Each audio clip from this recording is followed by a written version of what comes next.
It is a pleasure to be here this morning to be the keynote speaker on what promises to be a very interesting seminar curated by Apurva Jayaraman.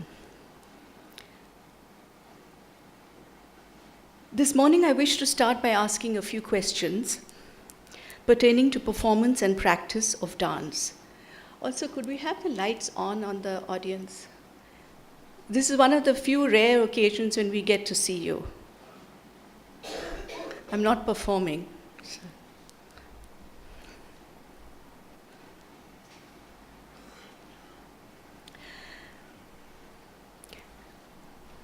When the classical musician sings in alignment with Shruti, we applaud them for their harmony with the tampura.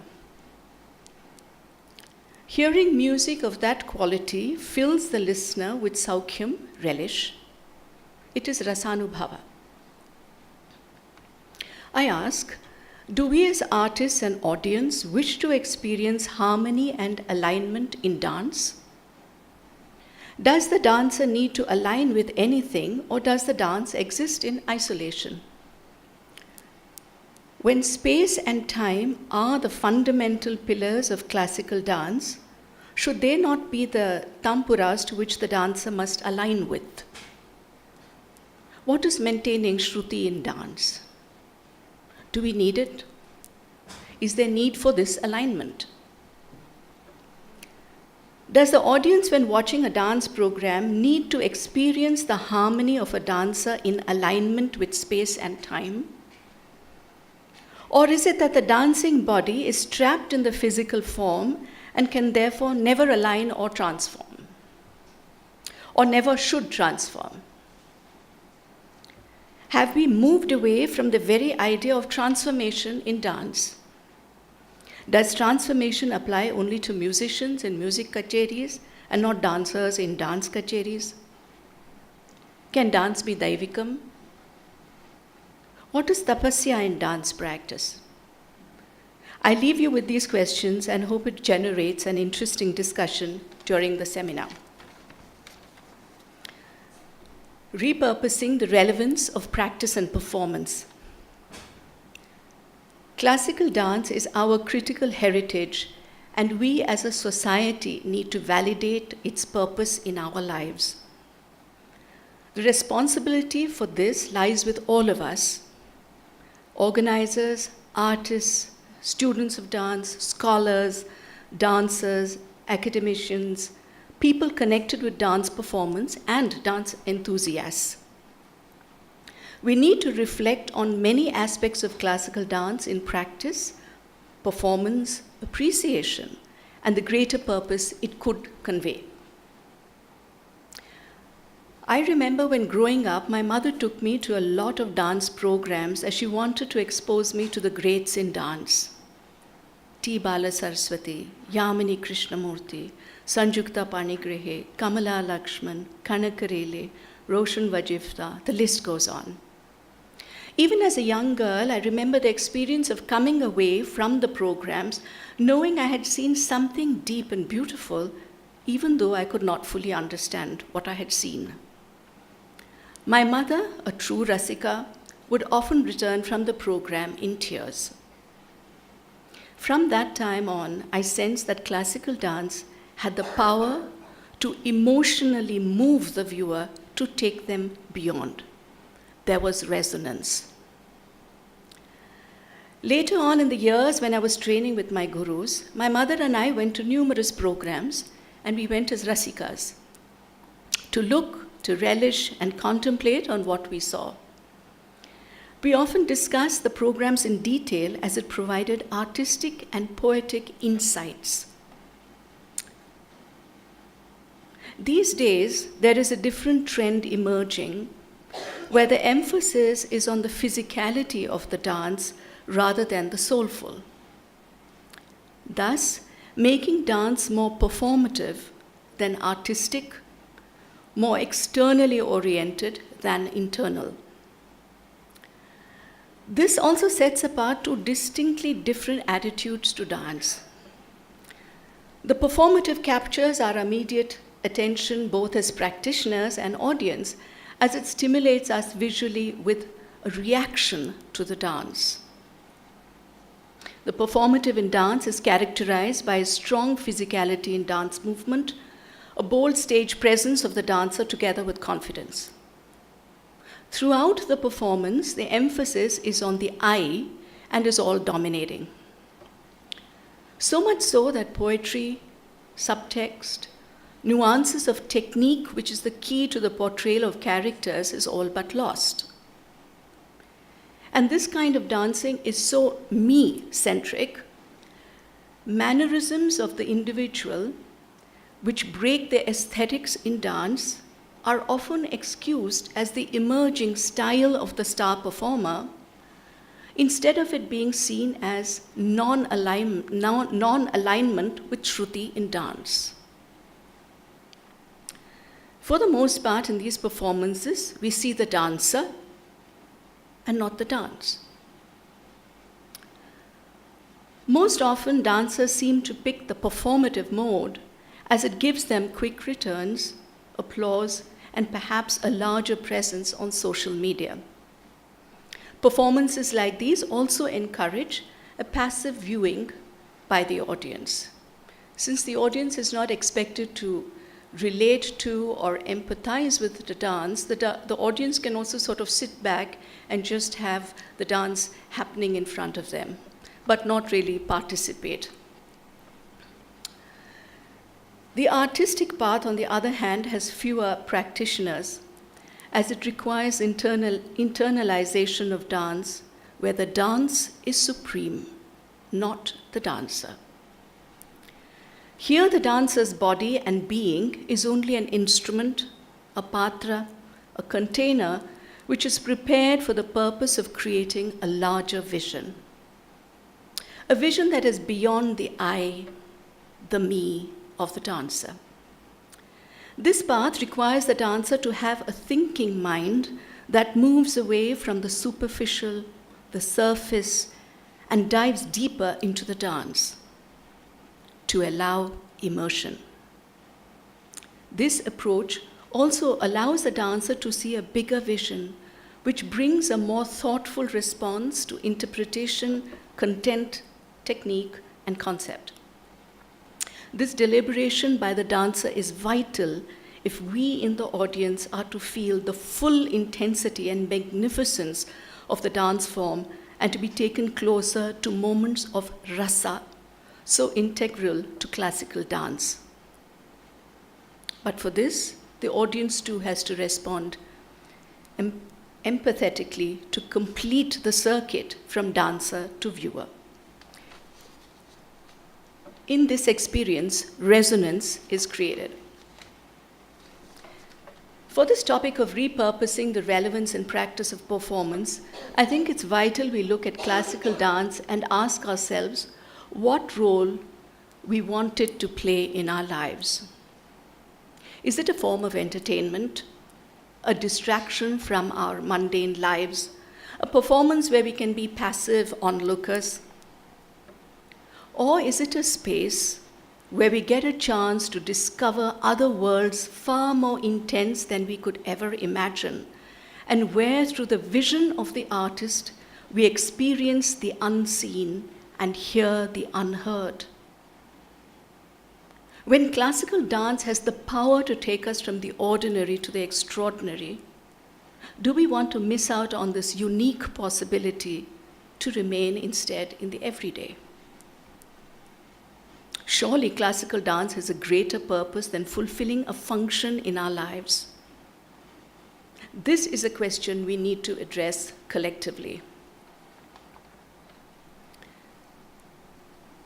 The Rasa Sutra states, Vibhava Anubhava Vyabhichari Samyogat Rasa Nishpatihi. And Abhinava Gupta, the 13th century commentator on the Natya Shastra, has likened the rasa experience to Brahmananda Sahodara. What is affirmed is beyond the structure and discipline of classical arts lies the expanse of unfettered freedom. Simply put, the rasa experience is likened to the attainment of bliss and calls for transformation. To quote A.K. Ramanujan, in traditional cultures like India, where context sensitivity rules and binds, the dream is to be free of context. So rasa in aesthetics, moksha in the aims of life, sannyasa in life stages, spota in semantics, and bhakti in religion define themselves against a background of inexorable contextuality. In the realm of feeling, bhavas are private, contingent, context-roused sentiments. Vibhavas are determinant causes. Anubhavas, the consequent expressions. But rasa is generalized, it is essence. A necessary sequence in time with strict rules of phase and context ends in a free state. Unquote. This poses for us a lot of interesting questions. If this be the case, how does the dancer artist make it her own and situate it in the sight of her body? Can the body of the dancer transform itself? Can one command the moment of rasa to occur, or does one prepare in anticipation? Is it habituated? What is the state of mind when the moment happens? And can this moment be recalled? It's like if you go to a great concert and you feel this aha moment, you know you've experienced it, but if you come outside and if you want to sort of recall it, you can't relive it, because it lives only in that moment and then it's gone. And that is the magic of rasa. Questions are endless, filling the mind with possibilities and ephemerality. Seeking rasa is like reaching into the unknown with only faith as a compass.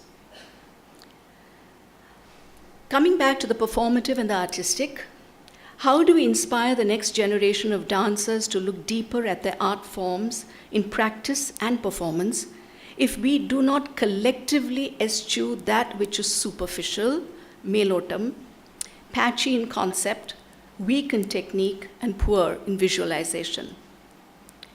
We need to actively discriminate the mediocre from the good from the excellent. By doing so, the committed dancers who are working towards excellence will feel validated and continue to improve. This, in time, I believe, will bring back excellence to dance, as nowadays the cacophony of mediocrity is stifling committed dancers. To add to this chaos, we do not have any merit-oriented regulation which distinguishes the wannabe dancers from the seasonal dancers who appear in the season and then disappear, and from the amateurs and the professionals. The amateurs from the professionals, because everyone presently is all in the same circuit. Everyone has aspirations to be in the same circuit. So if somebody has really practiced very hard and has worked on improving their performance, they are seen side by side with somebody who's just done their Arangetram in July. Both of them, both the artists, are sharing the same 6 p.m. slot. And then you question and you say, oh, how does this happen? So what my concern is, what do the more committed dancers, what happens to them? Because the weaker dancers, the ones who are just doing melotum anyway, is fine because they'll drift along for some time and then vanish because they're not interested. And they will not be able to sustain what dance requires. But there are the next gen dancers, there are serious committed dancers. What do we do for them? How do we validate them? How do we tell them that, yes, please go and strive for excellence? Because we, as a society, we as a dance fraternity are willing to discriminate and say, yes, we see your excellence from the non-excellence or from the very sort of just average dancing of this other dancer. So these are big questions we need to all ask ourselves. Overall, we need more in-depth discussions and artistic practice of dance between dancers. Critics need to write objectively and with perspective without making reviews descriptive in nature, because that seems to be an easy way out. You really don't assess the dancing, you just describe what happened in the performance from beginning to end. Organizers need to have programs based on meritocracy. Students of dance should make the effort to see other dance programs outside their own school programs to help them learn and absorb. This is greatly missing in Chennai. Today it's wonderful. So Apurva, you must have done something quite fantastic. Yeah, congratulations to you. Yeah, to get so many dancers. And I have not seen so many dancers come together in any other dance performance, frankly. So great going, wish you luck, more success, more Navadishas in the next few years. And also musicians should give committed dancers who wish to rehearse more rehearsal time. The list is endless, right? I think we need more rehearsal time. Also what happens is because dancers are sort of crunched in on the rehearsals, it's taking a very strange twist because now what is happening is, oh, I only do one rehearsal and I'm fine. If somebody tells me that, I'm very alarmed because I say, where do you get excellence if you do one rehearsal? How do you understand the musician? How does a musician understand what you're doing with only one? So it's becoming a certain sort of, it's almost a pride to say, I don't need rehearsals, which I really don't think we get to excellence, we don't get to professionalism, we don't get to, the kind of presentation we need to make with Bharatanatyam with few rehearsals. We need to have a mind frame which says, yes, we need to rehearse and we need to up our standard, what we can do with dance. And that only comes with practice. There is no shortcut on that. That's another discussion in itself. At this point, I would like to congratulate Trinity Arts and Apurva Jayaraman for conceptualizing this kind of seminar which brings together dancers in discussion. It is a much needed event in Chennai, and I wish it more success, more conversations, more discussions, and something where, dancers can come together without feeling intimidated.